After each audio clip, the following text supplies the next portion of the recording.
Python anywhere use ചെയ്തുകൊണ്ട് ഒരു വെബ്സൈറ്റിനെ എങ്ങനെ ഹോസ്റ്റ് ചെയ്യാൻ പറ്റും എന്നുള്ള കാര്യമാണ് നമ്മൾ നോക്കുന്നത്. അപ്പോൾ നമുക്കിവിടെ ഒരു ഫ്രീ ഹോസ്റ്റിംഗ് ആണ് എന്ത് ചെയ്യുന്നത്, പൈത്തൺ എനിവെയർ നമുക്ക് പ്രൊവൈഡ് ചെയ്യുന്നത്.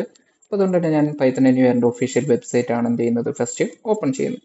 അപ്പോൾ എനിക്കിവിടെ പുതിയൊരു അക്കൗണ്ട് നമുക്ക് ക്രിയേറ്റ് ചെയ്തിട്ട് വേണം എന്ത് ചെയ്യാനായിട്ട്, ഹോസ്റ്റ് ചെയ്യാനായിട്ട്. അപ്പോൾ ഒരു അക്കൗണ്ട് ക്രിയേഷൻ്റെ സ്റ്റെപ്പുകളായിരിക്കും നമ്മൾ ഈ വീഡിയോയ്ക്കകത്ത് നോക്കുന്നത്. അപ്പോൾ നമുക്കിവിടെ ഒരു ലോഗിൻ്റെ ഓപ്ഷൻ ഉണ്ട്. തന്നെ എന്ത് ചെയ്യുന്നു, ലോഗിനിൽ ഞാൻ എന്ത് ചെയ്യുന്നു, സൈനപ്പ് ആണ് എടുക്കുന്നത്.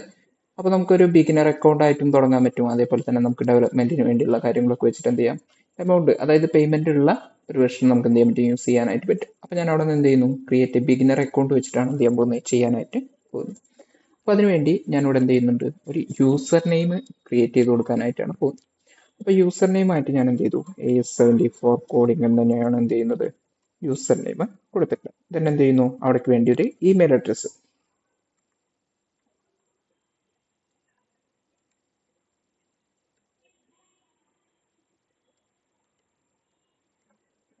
മെയിൽ അഡ്രസ്സ് കൊടുത്തിരിക്കുന്നു. പിന്നെ അതിന് വേണ്ടി ഒരു പാസ്വേഡും കൂടെ കൊടുക്കുന്നുണ്ട്. അപ്പോൾ ഇവിടെ നിന്ന് സബ്മിറ്റ് ചെയ്യുന്ന ടൈമിൽ നമുക്ക് എന്തായിട്ടുണ്ട്, ഒന്ന് ഇമെയിൽ ഒന്ന് കൺഫേം ചെയ്യാനായിട്ടാണ് പറയുന്നത്. അപ്പോൾ നമുക്ക് ഓൾറെഡി നമ്മുടെ മെയിലിനകത്തേക്ക് എന്ത് ചെയ്യുന്നുണ്ടാവും, ഇവിടെ നിന്ന് പൈത്തൺ എനിവെയറിൽ നിന്ന് ഒരു റിക്വസ്റ്റ് എന്ത് ചെയ്യുന്നുണ്ടാവും, വന്നെടുക്കുന്നുണ്ടായിരിക്കും. അത് ഓപ്പൺ ചെയ്ത് അവിടെ എന്ത് ചെയ്താൽ മതി, ഒന്ന് ലോഗിൻ ചെയ്താൽ മതി. അപ്പോൾ ഇമെയിൽ എന്ത് ചെയ്തോളൂ, ഓട്ടോമാറ്റിക്കലി കൺഫേം ആയിക്കോളും. അപ്പോൾ അങ്ങനെ കൺഫേം ചെയ്തിട്ട് നമ്മൾ ഇവിടെ വീണ്ടും എന്ത് ചെയ്യണം, നമ്മുടെ ലോഗിൻ്റെ പേജ് തന്നെ വീണ്ടും ഒന്നുകൂടെ ലോഡ് ചെയ്യിപ്പിക്കാം. അപ്പോൾ കൺഫേം ചെയ്ത് കഴിഞ്ഞതിന് ശേഷം ഞാൻ വീണ്ടും എന്ത് ചെയ്യുന്നു, ഒന്ന് ലോഗിൻ ചെയ്യാനായിട്ട് പോകുന്നു. അപ്പോൾ ലോഗിൻ കൊടുത്ത് ലോഗിൻ ചെയ്യുന്ന ടൈമിൽ നമുക്ക് പൈത്തൺ എനിവെയറിൻ്റെ ഒരു ഹോം പേജ്, അതായത് ഒരു ഡാഷ്ബോർഡ് ആയിരിക്കും നമുക്ക് എന്ത് ചെയ്യുന്നത്, ഓപ്പണായി വരുന്നത്. ആ ഡാഷ്ബോർഡിനകത്ത് നമുക്ക് ഒരുപാട് കാര്യങ്ങൾ എന്ത് ചെയ്യാനുണ്ട്, നോക്കാനായിട്ടുണ്ട്.